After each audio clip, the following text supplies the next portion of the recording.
Hey guys, EDDBUD here and welcome to the channel. If you haven't been here before, then it would really help out if you'd hit that subscribe button and click the bell below for notifications of when we launch those new videos for you.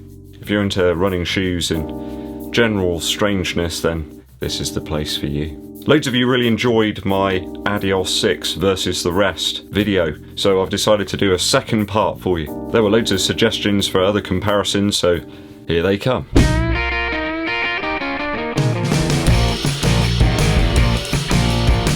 Striking whilst the iron is hot is a second part of the Adidas 6 versus the rest. How do these shape up against this new kid on the block? First up is the Reebok Energy 3. So about a ½ ounce weight advantage for the Adidas 6 here against the Energy 3. I find the Adidas 6 also by far the more stable of the two shoes. I mean, there's loads of cushion here in the forefoot and the midfoot, but yeah, some might find it a little bit unstable. Foam in the Energy 3 is very cushioned, but some people may run into a few issues involving stability of that foam. Less of an issue though at pace, so I think if you're going to use it as a higher paced offering, then you should be fine. The Reebok's famed, of course, for its incredibly low price and high value. I found it to be just as versatile as the Adidas 6 thus far, though I think the Adidas upper feels a little bit more streamlined. That's one thing that they could perhaps improve a little bit in the Energy 4, whenever that's going to come out. The outsole is a match for the Adidas 6, incredibly grippy rubber here, and no wear at all thus far, and I've been using this shoe on a relatively frequent basis in 2021. A great daily shoe this one, but I feel that the Adidas 6 just has a little edge over it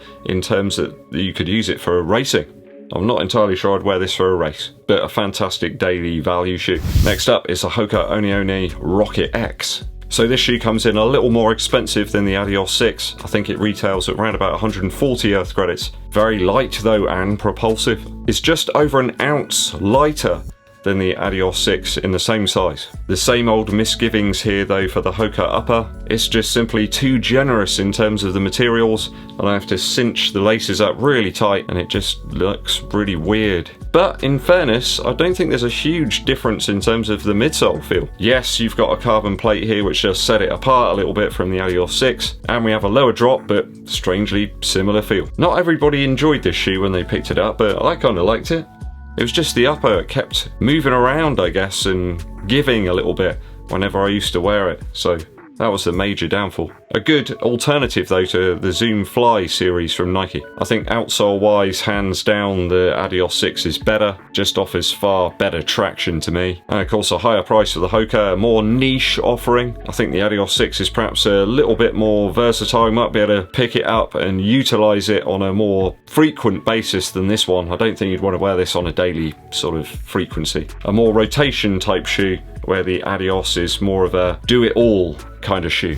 Against the ENDORPHIN Speed now. Obviously a big favourite of mine and a big favourite of yours. A very cushioned shoe with some real pop from the nylon plate here, but a full 24 grams or 1 ounce weight advantage to the ENDORPHIN Speed. I think a lot of that comes from the Pebax foam here that's used in the midsole. It's just that little bit lighter, and the upper's just a tiny bit more sort of refined and very breathable in fact. I think that dense pellet type midsole foam creates quite an interesting characteristic. It does feel denser, I wouldn't say firm underfoot, but I think it might actually extend the life of the foam somewhat, as opposed to Nike's offerings that use the Pebax foam, the Zoom X stuff. I think this might just last a little longer. Will the Adidas 6 last longer at its peak though?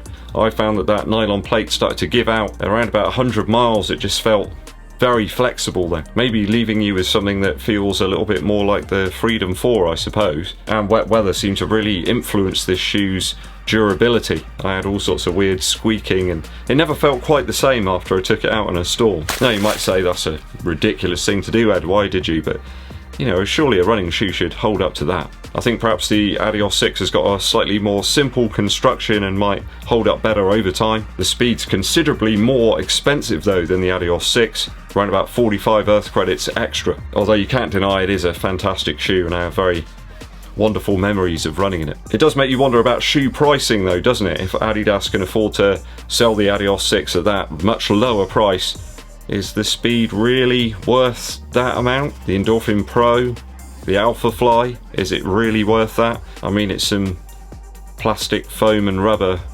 glued together, isn't it? Is it worth it? Don't know. So I'd say if you have got the extra cash, the Speed is a superb shoe. It's going to serve you well and very versatile too. So I think they're perhaps round about the same level to me. Flying through them today, guys. Next up is the Nike Zoom Streak 7. Now, some people might think of this as being perhaps the closest to the Adios 6 as we're going to get. You got that P-back shank plate here in the midsole. It always reminds me of bees. And obviously quite limited outsole rubber here. Nike have just put it where it counts. The Streak 7 is one of the most breathable shoes I've tested out, certainly. When I first picked it up in the winter, I remember I had some very, very chilly toes. This comes in about 50 grams lighter than the Adios 6. You know, getting on for a couple of ounces there, and it really is quite noticeable. I have to say though, the sandwich of Light Strike and Light Strike Pro in the midfoot to forefoot of the Adios 6 is much more forgiving underfoot. You're leaning more towards, you know, like half a super shoe here in the Adios 6, whereas the Phylon in the Streak 7, it's a lot more of a rebound type material. Kind of the more you put into it, the more you get back out of it. Sadly now, this shoe's really difficult to find. I mean, if you can find a pair, they're always in some strange sizes that have been left over. I was glad I managed to pick up a pair very early on this year. When you think about the price of the Streak 7 as well, when it was out there, it was a lot more in line with the Adios 6. Certainly the Streak 7 looks more like a race flat style shoe, where the Adios is leaning towards that higher stacked kind of super shoe. You got to remember as well, this was the king of the marathon racing shoes before the Vaporfly came along, and we all know what happened then. It does increasingly look like the super shoe trend, or that super foam trend, enables Nike and the other manufacturers to place whatever price they want on the shoes. It's something that Adidas have been quite hesitant not to do, actually.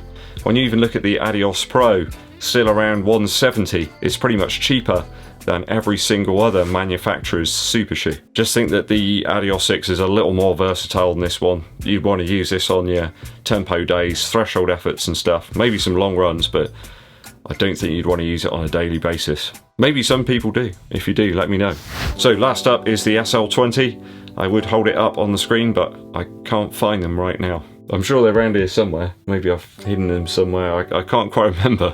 That V1 was a superb shoe, you know, a sub £100 shoe. And of course, similar to that Adios 6 in many respects. The SL20's got a small weight advantage over the Adios 6, around about 1 ounce in my UK size 11.5, about 28 grams, something like that. Of course, much less cushion. You've only got Light Strike in the SL20, where you've got that sandwich of foams in the Adios 6. I think it's a better option, the Adios 6, with a similar fit and purpose. The SL20 was a fantastic good value shoe, though many complained it didn't have the chops for the long range efforts. The Light Strike cushion just wasn't enough for some people. Of course, we had similar torsion plates in both shoes, although I have to say the Adios 6 feels a little more rigid. Similar levels of stability in both of them, but the Adios 6 upper is a little more crafted. I think there's a little more time gone into making it exactly what's needed in a running shoe and nothing that isn't. I think with people picking these up for anywhere as low as about 71 Earth credits right now, it makes it the true performance and value follow-up to the SL20 from last year, and we should all just forget the SL20.2 or whatever it was. That wasn't a good shoe. The SL20.2 really didn't follow up with all the things that we loved from the SL20, and I think the Adios 6 does. I think Adidas are sometimes a little bit guilty of throwing mud at the wall and seeing what sticks, seeing what sells out, and then making more of those shoes. If the Adios 6 is the SL20 of 2021, what does that make the Boston 10? Okay, that's all the shoes in the matchup today. Let me know your views and thoughts down in the comments. If you're enjoying the channel, guys, as well, make sure you hit that subscribe button and click the bell below for notifications, whilst not forgetting to give this video a thumbs up like. I got something a little different today for the musical interlude. It's something to avoid, actually. I heard recently the Vaccine's new single, which is called Headphones Baby, and I excitedly put it on thinking, new Vaccine's material could be really good. Yeah, I was a really big fan of the Vaccines when they first appeared around about 10 years ago. Songs like Blow It Up, If You Want to Come Back, Norgard as well, just brilliant tunes. Really immediate, really fast. They had a really interesting sound, almost surfy kind of characteristic. A little bit of the Strokes thrown in there, but some English sort of vibes as well. And they seem to have drifted further and further away from that initial sound. I'm not saying I want them to stay the same, because bands that stay the same. Ultimately, it's just going to get boring, but I think they've just completely gone down the wrong avenue with this. Headphones Baby is just this sort of poppy thing. It doesn't really seem to have an awful lot of substance to it. Where they had that interesting, energetic, kind of upbeat sound, it's just been replaced by, I don't know, it just sounds like a money grab to me. Picking out some things that people seem to like at the moment and throwing them into a melting pot doesn't necessarily always make a good tune, and yeah, it was a bit of a disappointment. So do avoid that one, guys. If you get the opportunity to listen to it, you might want to, I don't know, brush your teeth or make a cup of tea instead. Headphones Baby by The Vaccines. Okay, thanks for tuning in, guys. It's very much appreciated. Hit that subscribe button and the bell for notifications below, and make sure you give this video a thumbs up, like, and share it with your running buddies. My name's EDDBUD, and I'll be seeing you.